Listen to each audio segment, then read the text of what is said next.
Live drive at 5, brought to you at 2:30. So we're gonna do our commute from our Mesa office on Southern and Longmore to our Glendale office. We're delivering some supplies, and we'll see what happens on the way there. So I'm exiting my parking spot, and I just put my turn signal just out of habit. So that's what I usually tell kids is, them kids getting their license, just put your turn signal on. Then that way, if you're on the test, then you're gonna miss. So not using your turn signal counts as 4 points. So if you're already barely passing, and then one time you forget to use your turn signal because it's not a habit, you might fail the test. So get in the habit, even in a parking lot, using it. In fact, it's even good communication exiting your parking spot, because cars coming down, especially in a busy, not like this, but a busy parking garage, cars going through it will notice the turn signal, and that at least alert them, possibly go slower, avoid getting into an accident that way as well. Anything you can do to be safe. Always use your turn signal, always check your blind spot. Firm believer in that, you know. Can't stress it enough. Slow down and brake enough so that you can still see both tires of the car in front of you. Why? Well, if the car behind you doesn't stop, at least your car won't get damaged from front and back, and you won't get the whiplash of getting hit from behind and hitting the car in front of you. And it does happen where cars break down. This gives you enough room to safely change into the next lane without hitting the car in front of you or worry about getting squished in from the car behind you as well.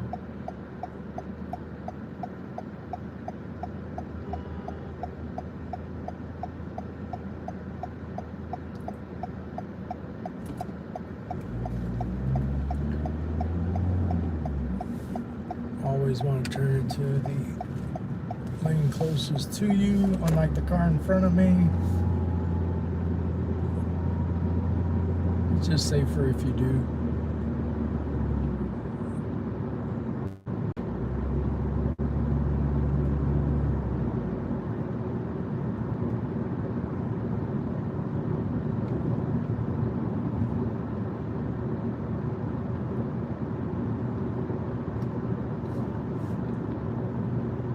As you approach, you want to check, make sure there's no pedestrians crossing. Then that way, all you need to do is slow down and complete your turn.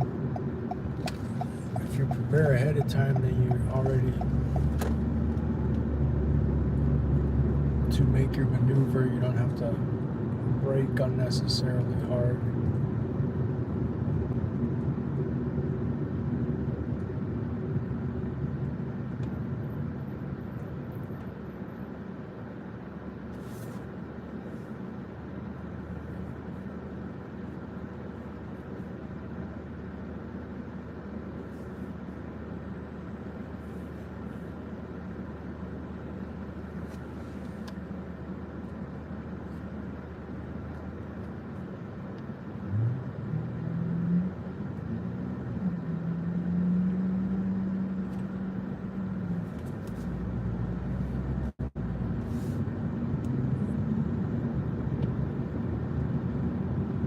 Always maintain a minimum of a 3-second following distance. 1,000, 2, 1,000, 3, 1,000, right about 3. So the car in front of me, when it passes a shadow or the crosswalk, then I count in the seconds it takes me to reach that same fixed point, reference point, then I know that's my following distance. Oh, see, this car's broken down. So again, if you're paying attention to what's happening ahead of you, you'll be able to safely make a lane change and go around a vehicle that's broken down. That's what happens when you're live. All right, join us for our live commutes. If you haven't already, like, subscribe, Stop and Go Driving, comment, share. If you have any questions about driving in Arizona, post them in the comments below, and I'll respond to all your questions. Merging onto the freeway, signal, check your blind spot, then slow down, because notice traffic is slowing down, but not so much, because you do have cars behind you traveling faster. So you just want to have your foot on the brake as you move over, and then adjust the pressure on the brake. Now, this lane is going to go into the 101 North, which I don't want. I got to make a couple lane changes. Again, one at a time.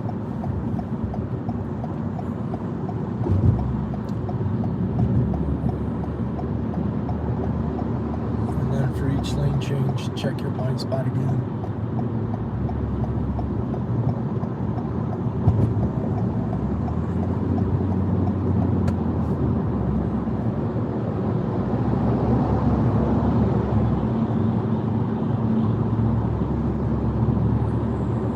Another good reason to have a safe following distance is when you're checking your blind spot, you're looking back behind you as you're traveling forward, especially on the freeway, high speeds. You want to look away as briefly as possible just to check that your blind spot is clear, but at least you have a safe following distance, so that even if traffic was slowing down, you'd have time to catch it and slow down also. Anytime your car is in front of you is braking, it has to be for a reason, so just maintain your distance, or lane change, checking your blind spot.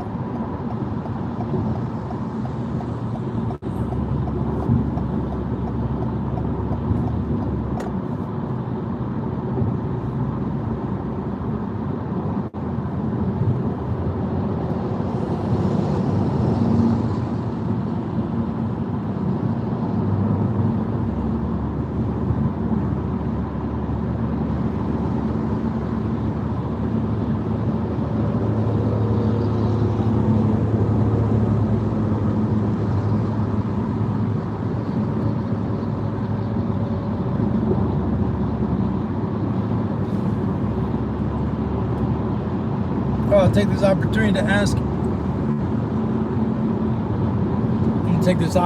ask if you are a bus driver in Phoenix metropolitan area and you're wondering, what am I going to do this summer? So myself, I used to drive school bus for Peoria School District and then also Mesa School District, and I was like, okay, I can't afford not to work during the summer.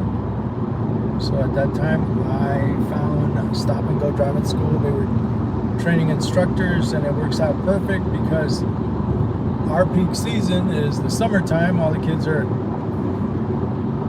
looking to get their driver's license during the summer, so we need more instructors, but then it slows down after the kids go back to school, so then it was perfect for me, perfect for the driving school. So if you're a CDL driver that works in one of the school districts driving school bus and you're looking for something to do during the summer, reach out, call us, Stop and Go Driving School, and ask about being trained to be a driving instructor for the summer months.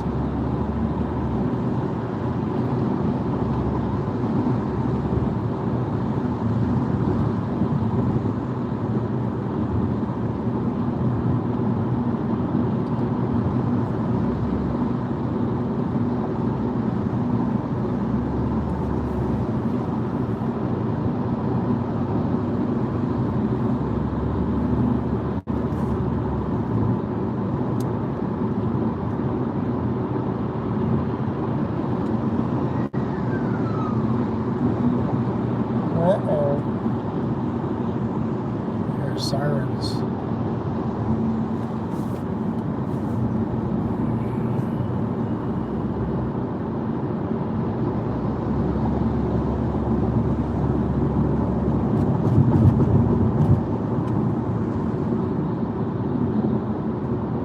Wow, traffic is really slowing down.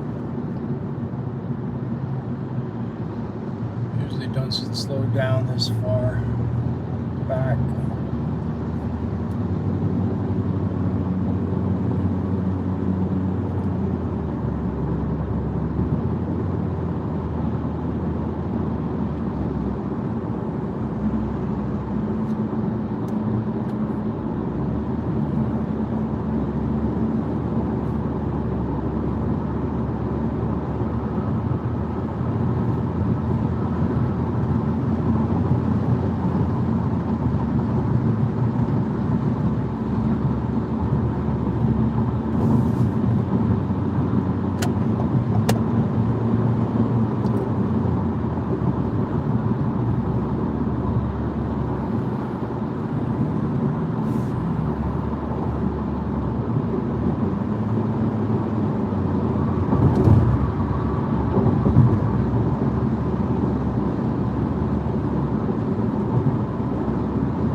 Always be careful around a curve.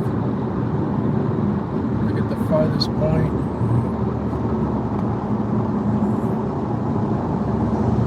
So for example, up here, where the road curves, don't look straight ahead because that doesn't let you know what's happening around the curve. You could glance up as far as you can around the curve and notice that traffic is still traveling relatively at the same speed. At least that way you're prepared and can see that traffic is still traveling smoothly.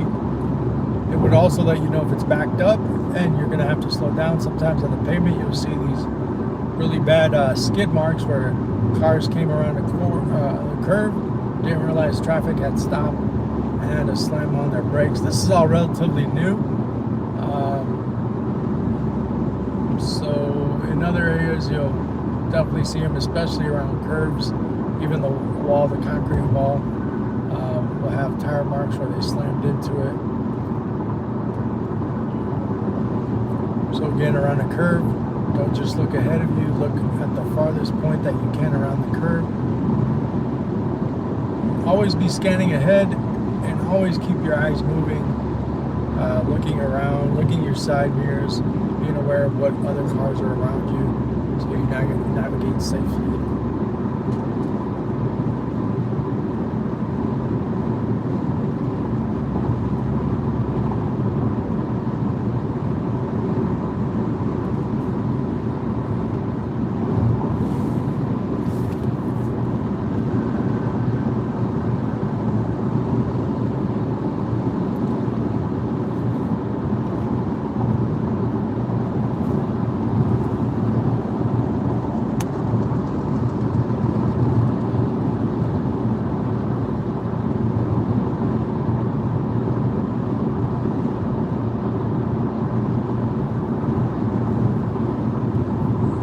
Car passed me like I'm standing still.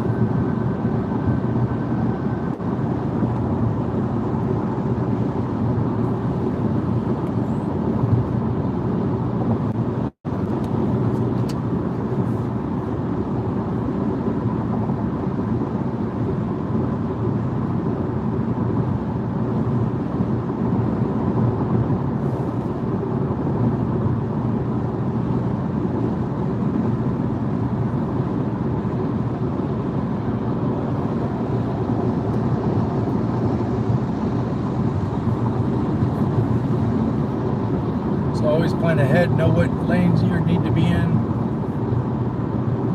So you notice sometimes on the pavement they'll have the markings of what exit this lane goes off into or what freeway this one's taking you to the truck route I-17. but I need to be in the left lane for the I-10. So I need to make a lane change, always plan ahead and be in the correct lane, and that way you're not making a last minute lane change. And this guy is just like not getting out of my way. And traffic is slowing down. Check your blind spot.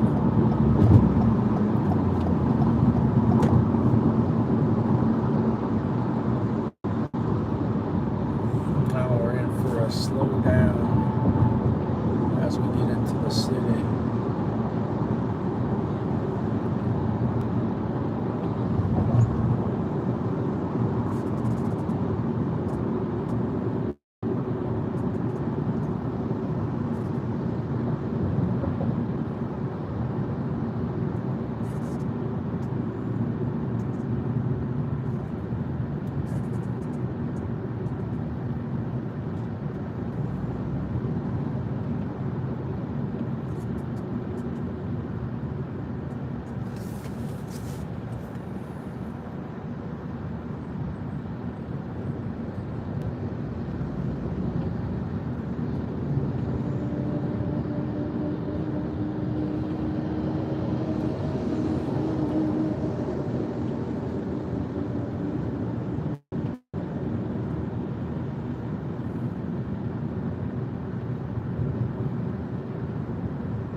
There, that lane. So some lanes really get backed up for exits, so you just got to make sure you're watching traffic and slowing down accordingly depending on your lane. And in this case, we got to make a lane change to the right.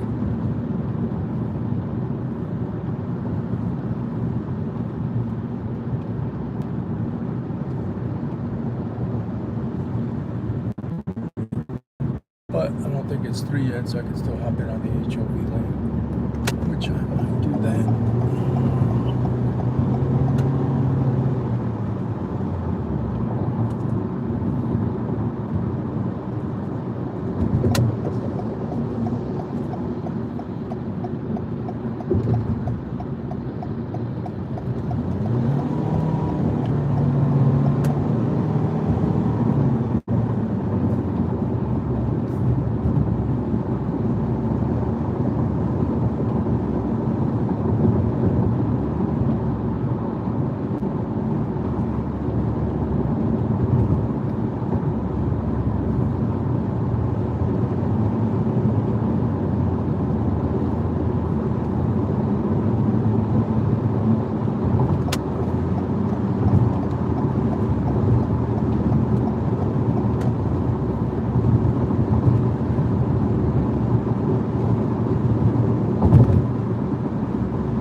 254 at 3 o'clock, the HOV lane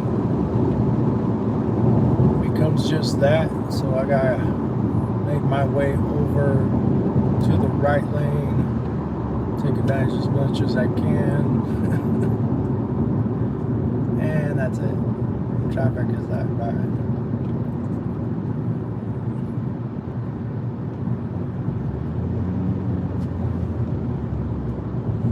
So now I'll make a lane change to the right.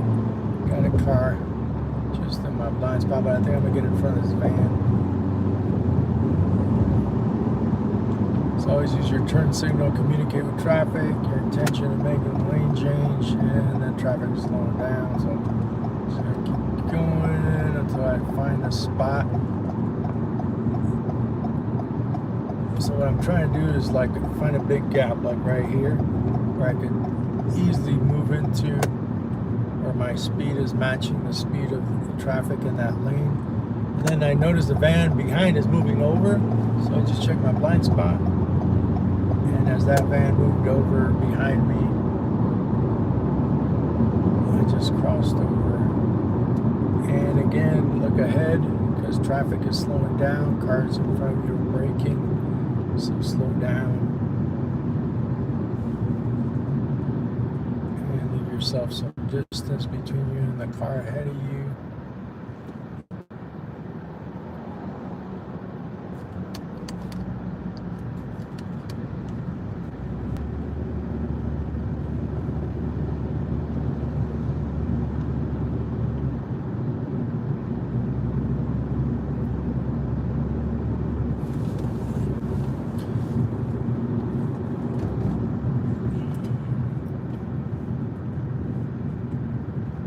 So as the fleet manager of Stop and Go Driving School, my schedule is sometimes pretty crazy. Sometimes I'm responding to emergency lessons or cancellations or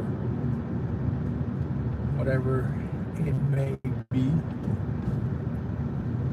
So the idea of the scheduled live drive at 5 sounded good because I liked how it rhymed. Live drive at 5. I mean, you can't say live drive at 9. I mean, you can live drive at 3 p.m.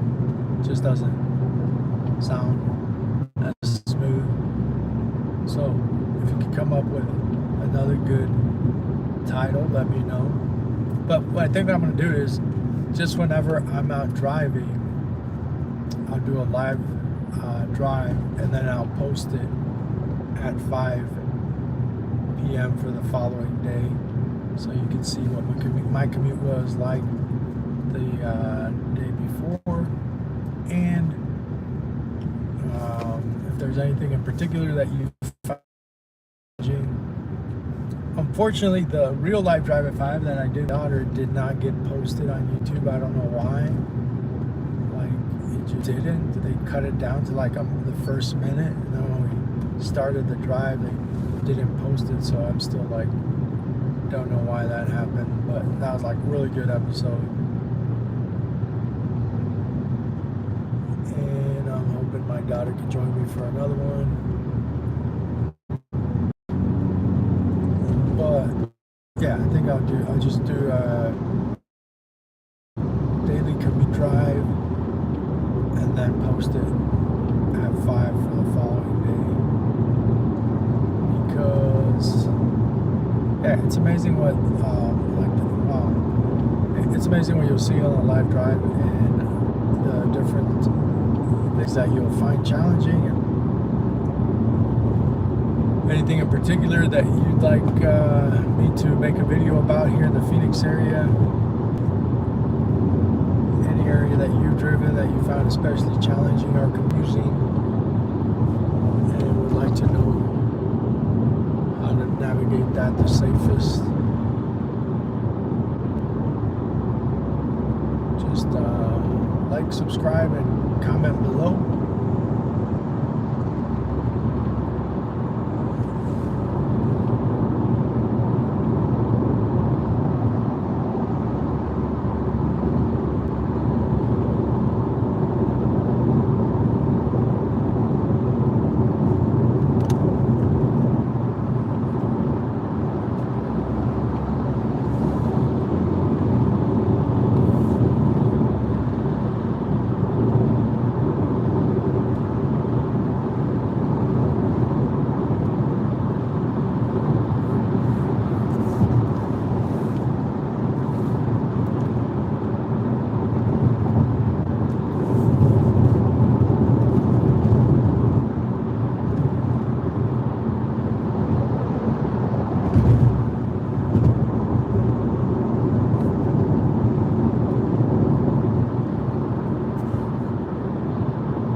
So I need to exit out on Northern Avenue, which is 2.25 miles.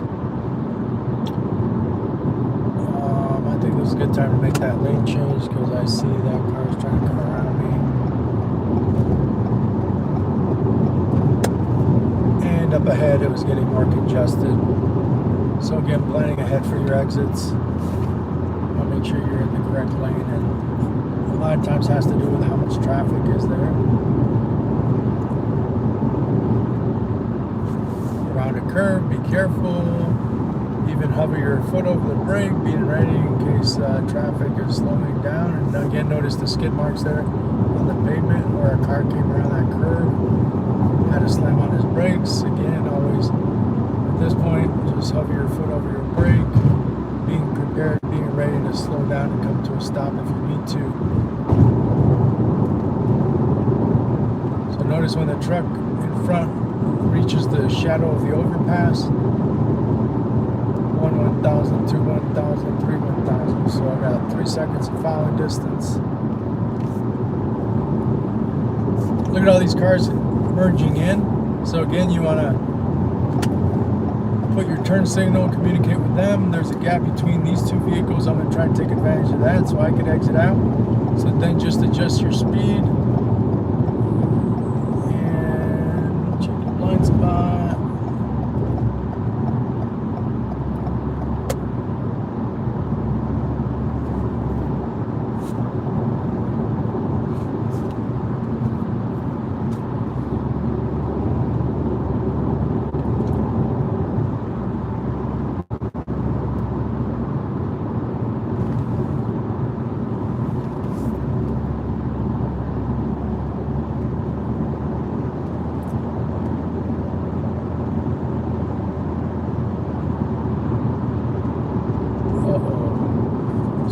Arizona, if there's a car broken down on the side, move over or slow down as you pass that vehicle.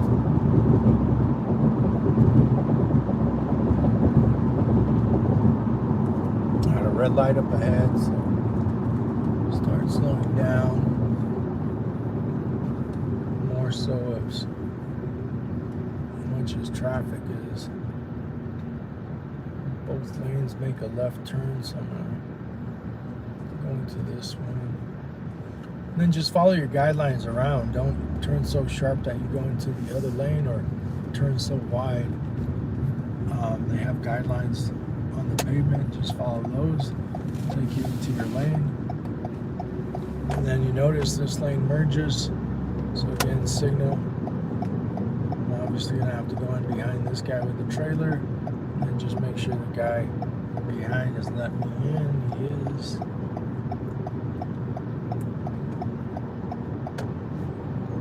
And it widens out. I'm already going to let them know, hey, I'm going to get out of your guys' way, because they see a car that says student driver and they already start flying around me without letting me make a lane change first.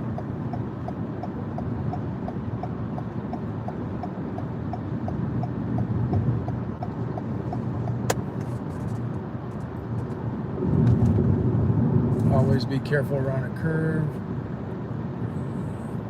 40 miles per hour.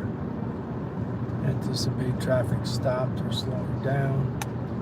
Like right here around this curve, I could look. That cars are already braking. Red light up ahead.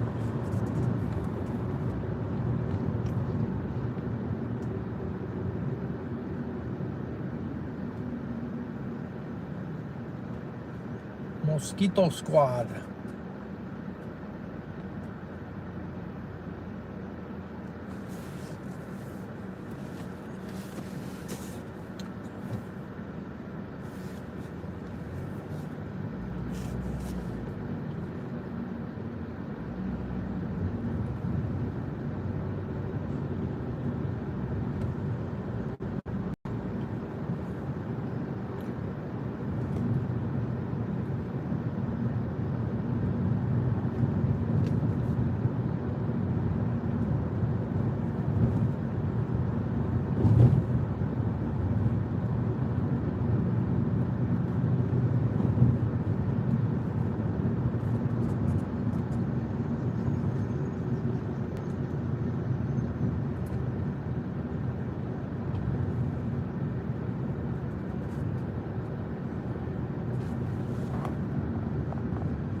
Hey Siri, send a text to Deborah Michelin.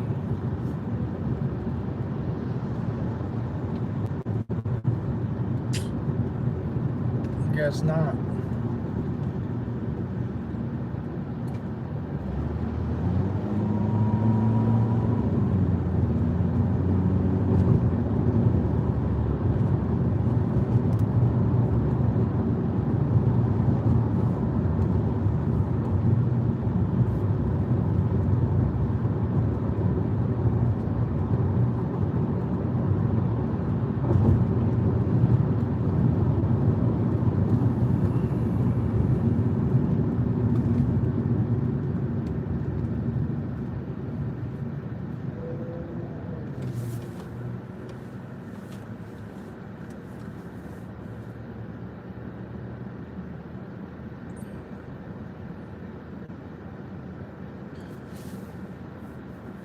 Thursday, I'm gonna be doing a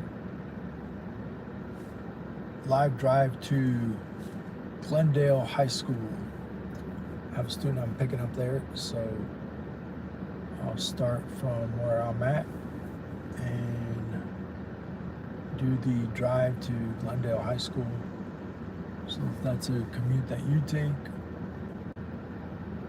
then I'll help you navigate that safely.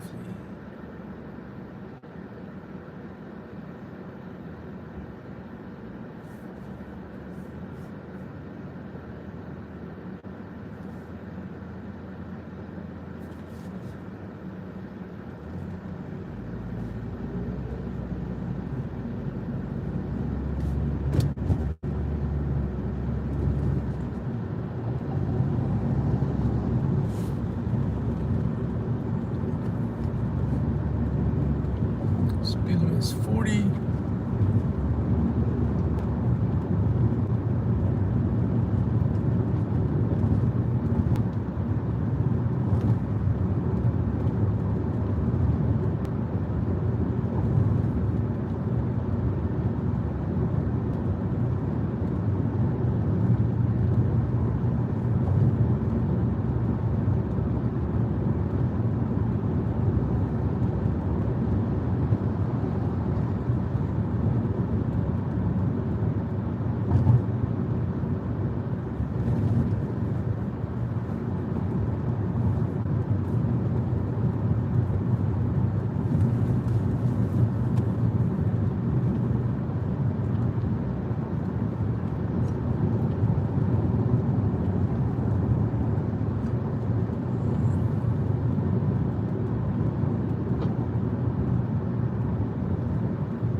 So again, when you're at an intersection, take the time to check for pedestrians like the one standing across the street, this one coming across. Always be mindful of where they're at or where they may be walking when it's time for you to go. So you always want to yield to them. The man crossing the street, and make sure they're all the way across before you go.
Let's merge on the freeway.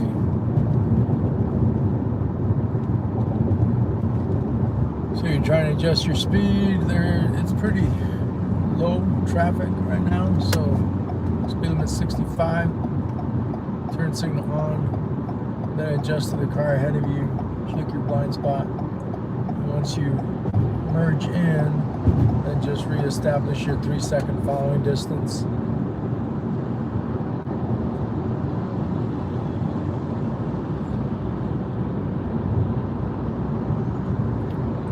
It's just smooth sailing to Cactus Avenue.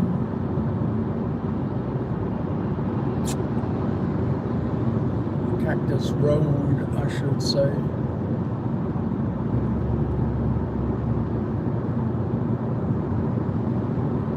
.7 miles, exit to Cactus.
And when you exit off the freeway, look at the cars in front of me are braking, but you got traffic merging in also. You want to check who's behind you.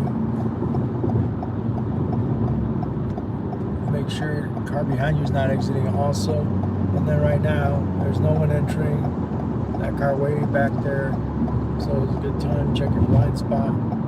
And just exit out.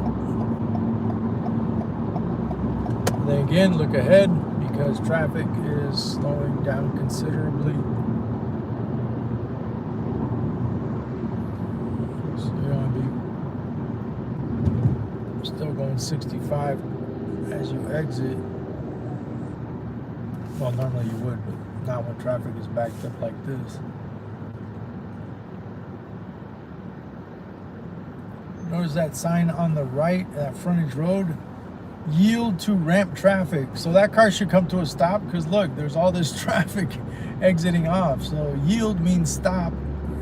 Look, this guy's trying to go to the right and he can't. I don't know, he probably just forgot to take off his turn signal.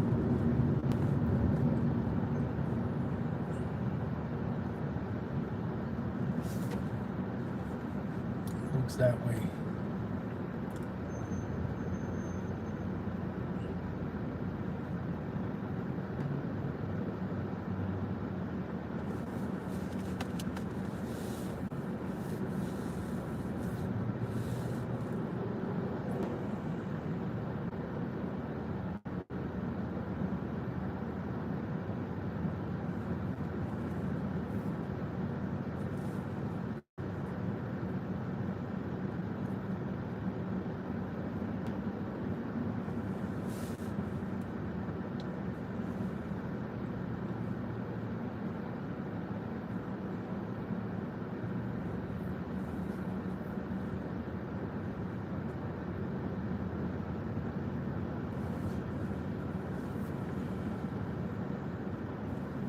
Man, this light must not be set up right. Like, traffic is so backed up off this exit right now where this green needs to stay on green longer.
Man, there's a lot of traffic getting off at Cactus at this time.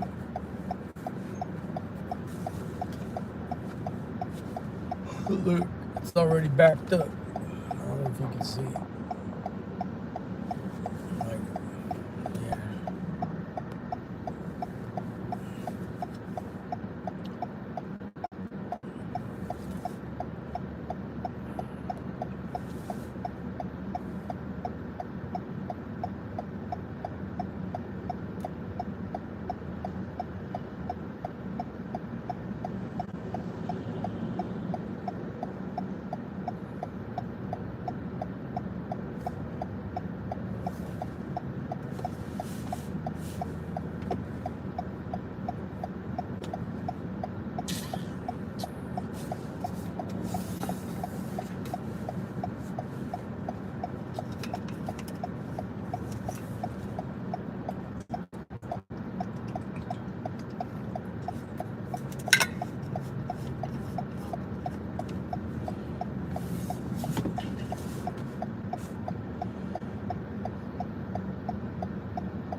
Gotta make a pit stop at AutoZone. Buy some air filters.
All right, that's it for today's live drive at 5, starting at 2:30.